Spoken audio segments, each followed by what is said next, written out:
এই সময়ের সবচেয়ে বড় ঘাটতি, সবচেয়ে বড় ত্রুটিটা হচ্ছে কোরআন এবং সুন্নাহর কথাটাই তারা তাদের মতো করে প্রচার করবে, কিন্তু এটা কোরআনের কথা, এটা ইসলামের কথা, এটা তোমাকে বুঝতে দিবে না।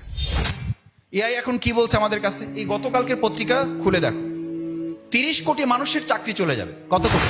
না আলাইকুম লাহাফিজিন কিরামান কাতিবিন, তারা তোমার 2 কাঁধে আছে। তো 2 কাঁধে থাকা অবস্থায় তুমি কি করে আল্লাহর উপরে নির্ভরশীলতা, আল্লাহর উপরে বিশ্বাস, চিন্তা, যে আল্লাহ তাআলা তোমাকে পড়া শিখিয়েছেন, যে আল্লাহ তাআলা তোমাকে এক্সাম শিখিয়েছেন, যে আল্লাহ তোমাকে রেজাল্টের ভিত্তিতে সম্মানিত কিংবা অপমানিত হওয়া শিখিয়েছেন।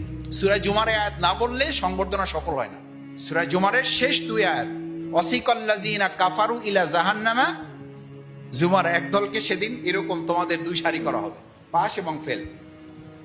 পাস করছে যারা তাদেরকে বলা হবে এ পাশে দাঁড়ান, ফেল করছে যারা তাদেরকে এক পাশে দাঁড় করানো হবে। রিসেপশন হবে এক পাশে, আর এক পাশে তিরস্কার হবে, এক পাশে পুরস্কার আর এক পাশে তিরস্কার। This is congratulations. আজকে যারা পরীক্ষায় উত্তীর্ণ হয়, এই সামান্যতম এইটুকু পেয়ে তোমার মধ্যে একটা আনন্দ বা পুলকিত ভাব অনুভব করছো, তাহলে মনে করো জান্নাতের গেটে সেদিন রিসেপশনটা পেয়ে তোমার মধ্যে উপলব্ধিটা কি হবে। এইটুকু মেসেজ এখান থেকে নাও, যে দুনিয়ার পরীক্ষার মধ্যে যে অর্জন তুমি করেছো, আমার টার্গেট হবে এখন নিজেকে পরিপূর্ণ সৎ ভালো মানুষ করে জান্নাত উপযোগী করার মাধ্যমে চূড়ান্ত রিসেপশনটা যেন আমরা অর্জন করতে পারি ইনশাআল্লাহ।